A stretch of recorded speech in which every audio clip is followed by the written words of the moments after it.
I say that to everybody. Once you taste my pepperoni square, you'll always be back.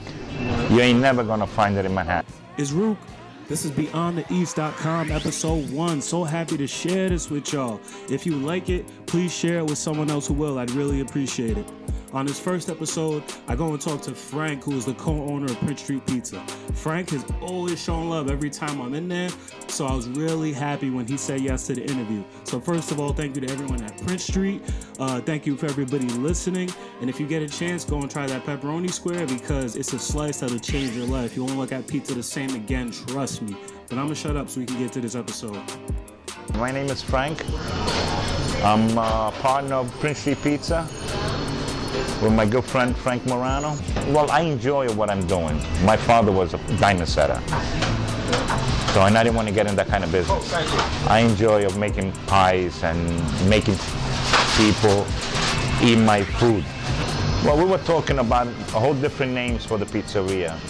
We came up with the same name of the street, Prince Street Pizza, which felt appropriate to put the name on it.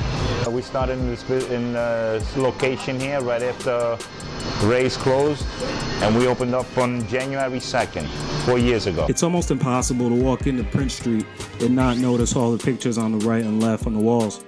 You see people like Lionel Richie and Robert De Niro, and these pictures are signed by people who have been to this pizza place. So I had to ask Frank what all the pictures were about. Well, some of the pictures on my right, these are pictures from another location that my partner had. And the one on my left, they're from the place that I am standing on, which is Prince Street Pizza. All the celebrities that come by. And there is more celebrities that come by that I don't even recognize sometimes because I'm too busy. Soho, which stands for South of Houston, has gone through a lot of changes within the past 50 years. So I was interested to see what Frank felt about those changes or knew about them. Well, I've been here 4 years since we opened up the place.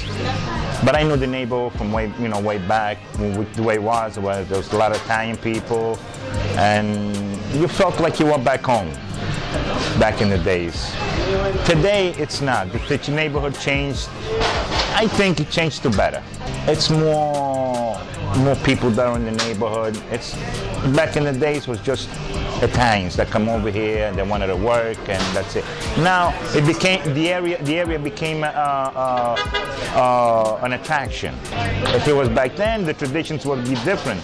You would have a lot of Italian people that would spend with the families. They come around, they eat pizza, by the slice. Which there is a lot of people today that they ask me if I do slices or pies.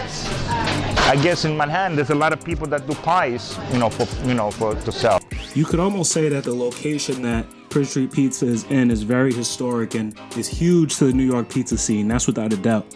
The first Ray's was started in the same place where Prince Street is now by Ralph Cuomo in 1959 when he was 22 years old.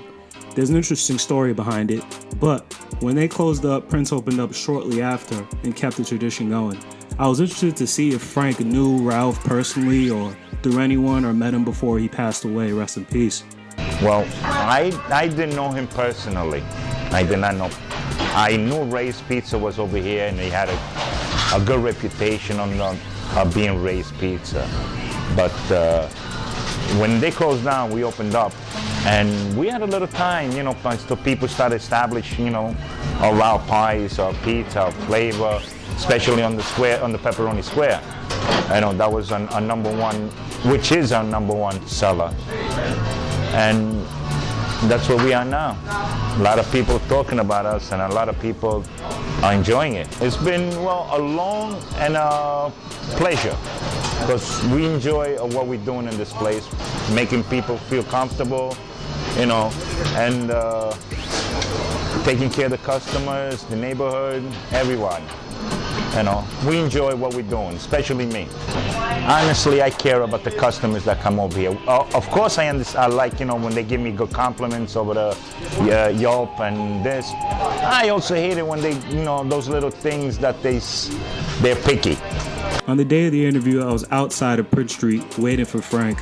While waiting, I saw one of the delivery people putting boxes down, and I told Frank his secret was out. He thought it was a little funny.